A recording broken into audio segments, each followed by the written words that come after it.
You've coached against former players in the past, but you coached Avery for a long time, probably longer than the other guys. What would it be like coaching against him? Well, Avery's a really good player, first and foremost. I mean, I think he's had, and I've heard Stan talk about this, I think he's had a great effect on their team.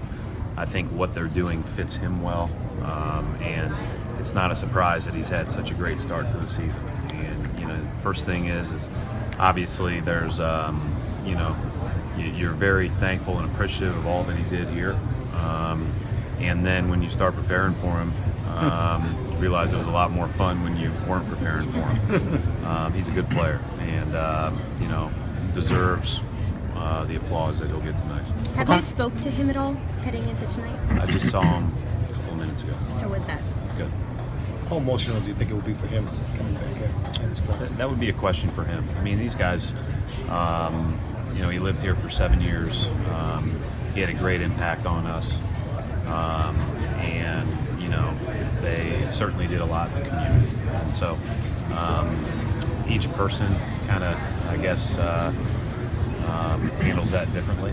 But obviously, you know, I think people will warmly receive him as we all do, because he had a great impact on us. Brad, obviously, Avery's a terrific player. You've seen him up close, but in terms of what he's been surrounded by in Detroit, I mean, he's got some terrific players in Reggie Jackson, Tobias Harris. Yeah, this is a good team, and obviously Drummond is one of the best rebounders in the league, and he's really improved his ball handling and passing. They're playing him at the high post a lot and using him as a handoff guy and a roll guy, and hits back cuts well.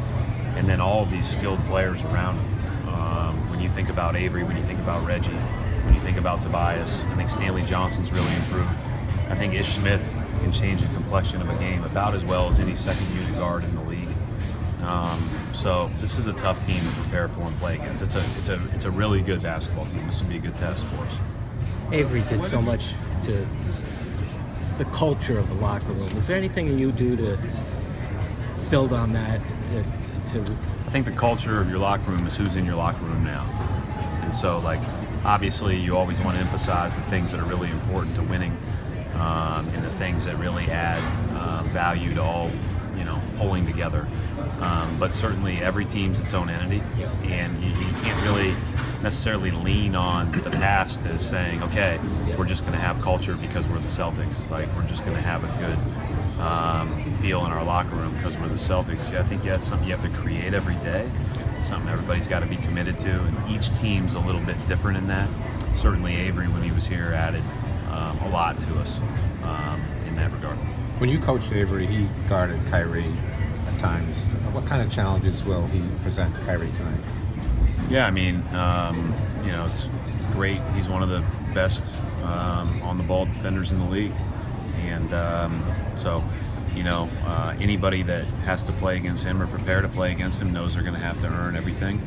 And, you know, Kyrie and him have played together against each other for a long time. So, you know, certainly Avery is a guy that not only guarded point guards for us, he guarded twos, he guarded threes, he switched on to some fours. I mean, you think about what his responsibilities were last year in the playoffs, just from, you know, going from Jimmy Butler to John Wall / Brad Beal to Kyrie. I mean, that's a heck of a challenge every night, and it speaks to how hard it is too to be scoring like he scores on the other end of the floor.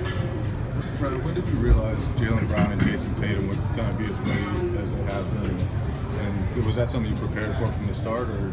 No, I think, well, they were both going to be, obviously with all of the moves that we made, it was pretty clear that they were both going to have to play, and probably play quite a bit.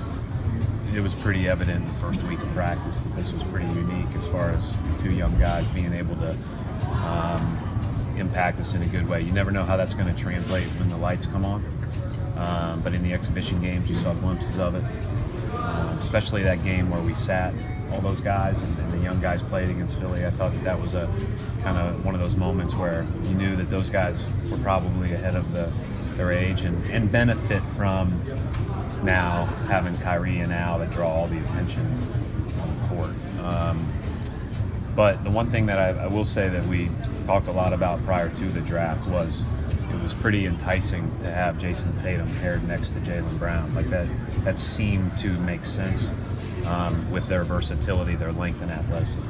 Overall, how do you feel this is a much more balanced roster this year? I mean, you had success the last couple of years, but it was kind of guard heavy during that whole stretch. And if so, how does Aaron and Marcus kind of fit into it? You know, I think we've talked about we've got a lot more guys in that, you know, whatever position you want to call them, versatile wing range.